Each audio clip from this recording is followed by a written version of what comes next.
Muy bien, vamos a pasar entonces a considerar el presente proyecto. Tiene la palabra el senador Gandini. Gracias, señora presidenta. Buenos días.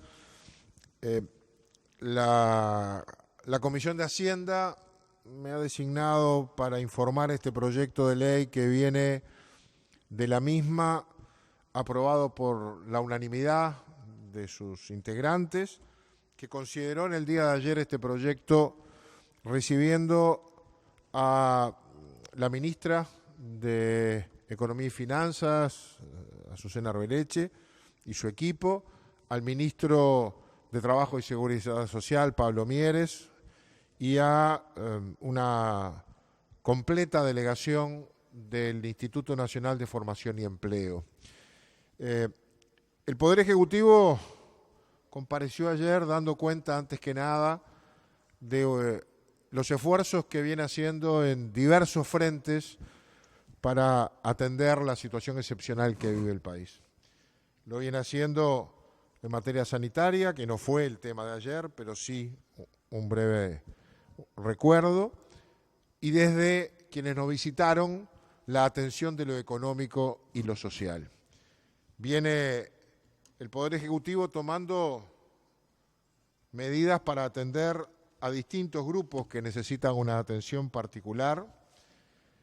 Lo ha hecho implementando el seguro de desempleo parcial, el seguro de enfermedad para personas mayores de 65 años, el seguro de enfermedad por parte del Banco de Seguros del Estado para el personal de la salud, aportando una transferencia desde el Ministerio de Economía y Finanzas a la Caja de Jubilaciones y Pensiones de Profesionales Universitarios para hacerle frente al subsidio por incapacidad temporal en caso de profesionales independientes del sector de la salud, en particular para los que trabajan en emergencias móviles.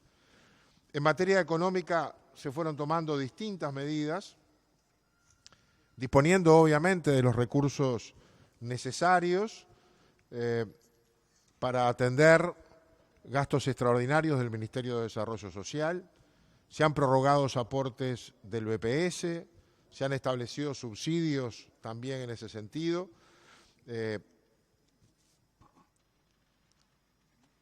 Se han establecido prórrogas en vencimientos tributarios, particularmente en lo que tiene que ver con los contribuyentes pequeños, de pequeñas empresas que tributan a través de lo que se conoce como Literal E. La ministra de Economía informó a la Comisión que hace menos de 48 horas se aprobaron prórrogas en el cronograma de pagos de las liquidaciones de IRAE, que correspondían al cierre del ejercicio de diciembre, enero y febrero, con el criterio de cuando menor sea la facturación de la empresa, mayor es el beneficio que se establece en esos términos de aplazamiento y de pago de cuotas. Esas medidas, por supuesto, no comprenden a los grandes contribuyentes y también en esa misma ocasión se resolvió el aplazamiento de la presentación de las declaraciones juradas. Se han tomado medidas para aportar mayor liquidez al sistema, particularmente a las micro, pequeñas y medianas empresas a través de créditos que tengan como garantía a la Agencia Nacional de Desarrollo y a través de líneas que va a implementar en los próximos días el Banco de la República. Hace poco creamos, por ley, el Fondo Solidario COVID-19, que trata de canalizar a través de él una serie de ingresos extraordinarios procedentes de distintas fuentes y desde él también generar las respuestas para los egresos necesarios para financiar una serie de estas actividades extraordinarias. En ese sentido es que llega al cuerpo este proyecto de ley que crea un subsidio mensual de 1,5 base de prestación y contribución, que aquí se establece con su valor en pesos de 6.779 pesos, con destino a cada titular de una empresa unipersonal o cada socio de sociedades de hechos sin dependientes, de las que se conocen como monotributo social MIDES, que son aquellos que están dentro de la formalización de su actividad laboral, pero que no tienen todas las coberturas. De hecho, carecen de la cobertura del seguro de desempleo. Por lo tanto, en este momento en el cual su actividad bajó muchísimo o absolutamente, quedaron sin ningún tipo de ingresos. Y por lo tanto, el Poder Ejecutivo ha optado por implementar un sistema que les haga llegar al menos por 2 meses estos mínimos recursos, que deberá además implementar cómo identifica a los beneficiarios y cómo paga, y hacerlo en 2 cuotas, una durante el mes de abril, que está por terminar y por eso el apuro en el tratamiento, y otra en el mes de mayo.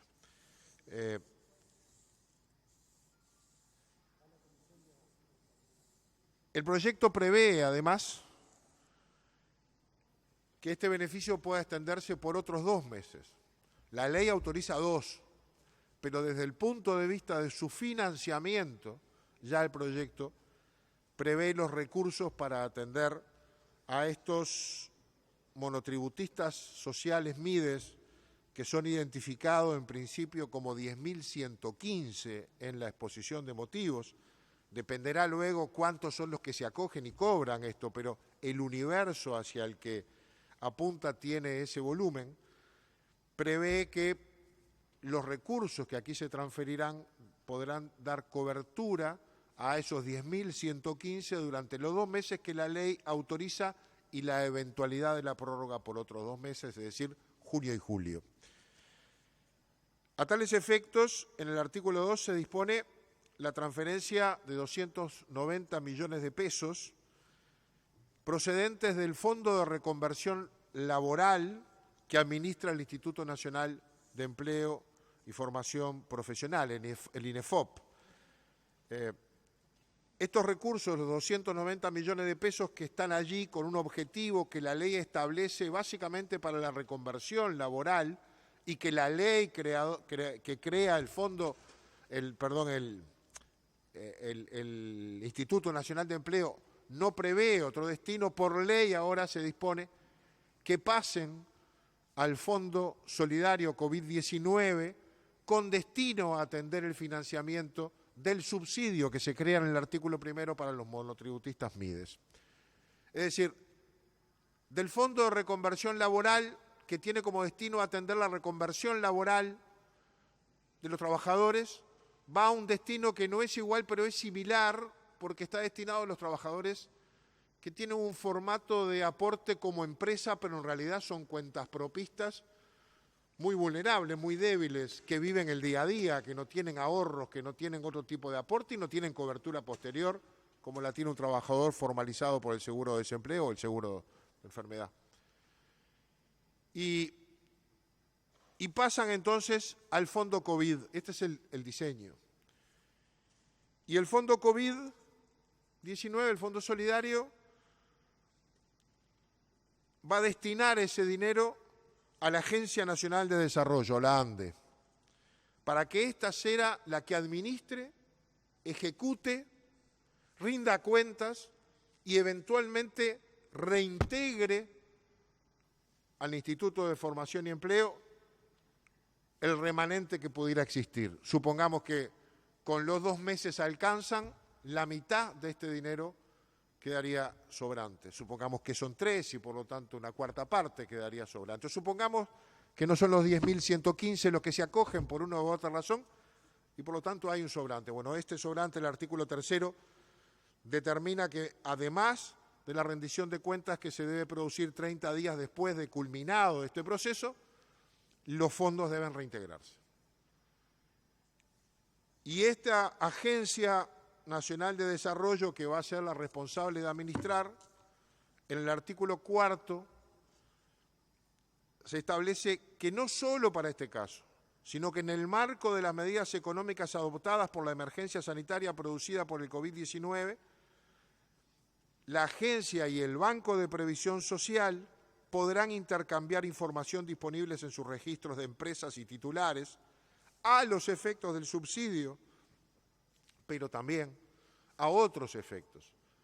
Y los efectos que se detallan son los eventuales préstamos que se puedan hacer a beneficiarios que otorgue la Agencia Nacional de Desarrollo con financiamientos de otra naturaleza, particularmente con financiamiento externo. ¿Por qué?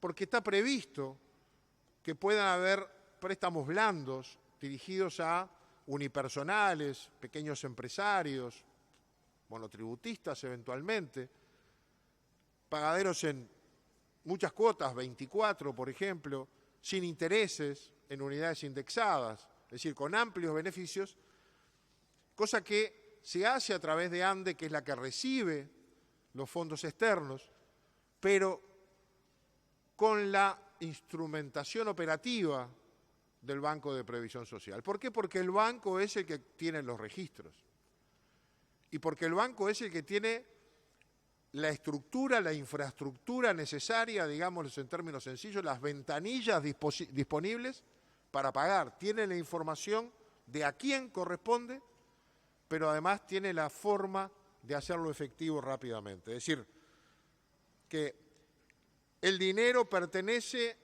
hoy al Fondo de Reconversión Laboral que administra INEFOP. Los 290 millones de pesos se transfieren generosamente, porque no es un préstamo, es una transferencia definitiva al Fondo COVID-19, que por ley acabamos de crear y tiene esa función. El fondo entrega ese dinero para que lo administre y ejecute la Agencia Nacional de Desarrollo, y la Agencia Nacional de Desarrollo ejecuta a través de la información que le da el Banco de Previsión Social y su infraestructura de pago, y luego rinde cuentas y devuelve el sobrante al Fondo Coronavirus. Al Fondo Coronavirus, que lo reintegrará al INEFOP. Vuelve a su origen lo que sobra. En el final de este artículo 4 se establece que a estos solos efectos el Banco de Previsión Social queda relevado del secreto de las actuaciones previstas por el artículo 47 del Código Tributario. Es decir, toda la información que posee el Banco de Previsión Social en esta materia está blindada por el secreto tributario que establece el Código Tributario en este artículo. No podría hacer este aporte de información si no estableciéramos esta excepción para estos casos concretos. Y entonces, esta ley para el caso concreto del monotributo subsidio, para el subsidio del monotributo MIDES, pero para la eventualidad de que otras situaciones se generen, ya queda exceptuado de ese blindaje del secreto tributario y podrá con ANDE intercambiar esta información, que seguirá estando protegida para todo lo demás, pero no para estos casos concretos. O sea que el proyecto va al monotributo, al subsidio del monotributo MIDES, pero ya prevé circunstancias que el Ministerio de Economía ha dicho que están en su horizonte inmediato, particularmente a través de préstamos, por eso el artículo 4 refiere a ellos. La Comisión recibió además el informe del Ministerio de Trabajo, de las gestiones que el Ministerio hizo,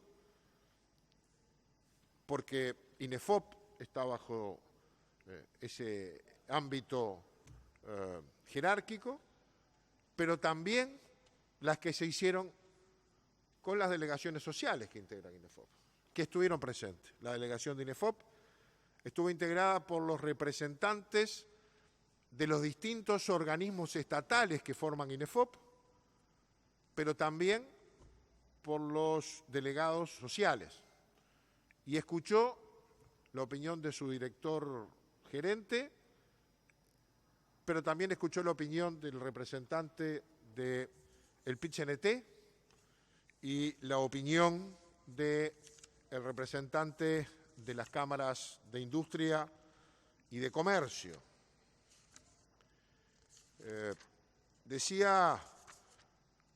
Hizo una declaración que en parte fue leída en la propia comisión por el señor Darch, que tiene el cargo de responsable, y el señor Perdigón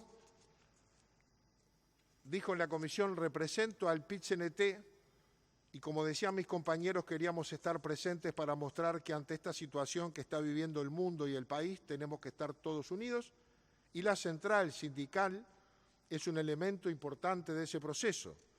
Nos parece que la solidaridad es un elemento fundamental y frente a esta pandemia hemos planteado desde la central la necesidad de proteger a los más débiles. Justamente los monotributistas del MIDE son los más débiles y por lo tanto acompañamos esta decisión que está por tomar con compromiso. Es justo decir que el señor representante del PIT-CNT dejó en la comisión un mensaje más. Dijo: si bien la ley 18.406 establece que los ingresos del Instituto Nacional de Empleo y Formación Profesional deben ser aportados por trabajadores, empresarios y gobierno, en realidad hasta ahora el fondo se ha sustentado con el aporte de trabajadores y empresarios. El Estado fue omiso en su decisión y es bueno plantear esto porque justamente nosotros creemos que el papel que juega INEFOP es importante a la hora de salir de esta situación.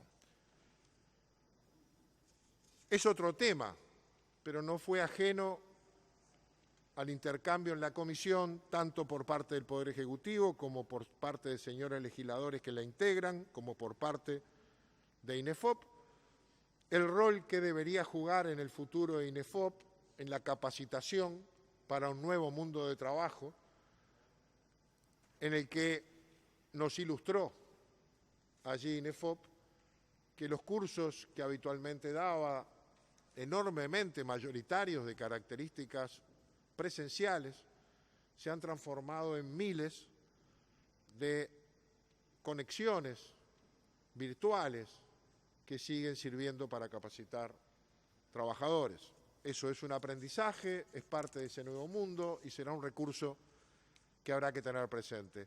Pero también quedó allí presente que el Estado tiene que cumplir con obligaciones que no ha venido cumpliendo. Será una carga más que tendrá el presupuesto que viene, pero hay una responsabilidad importante de ese instituto. Como decía el señor Garbarino, representante de la Cámara de Industrias y representante en INEFOP de las cámaras, hizo menciones de las mismas características y dando el mismo apoyo de estos sectores.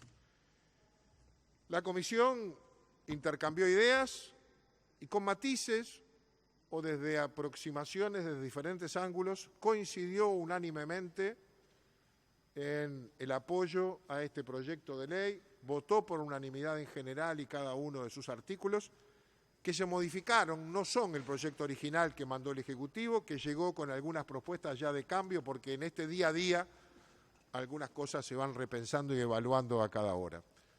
Así que la Comisión trae un proyecto que fue apoyado por el Poder Ejecutivo y por INEFOP y todos sus integrantes de las organizaciones sociales también, y que contó con el apoyo de todos los partidos políticos representados en la comisión y votado unánimemente. Es cuanto quería informar, señora presidenta.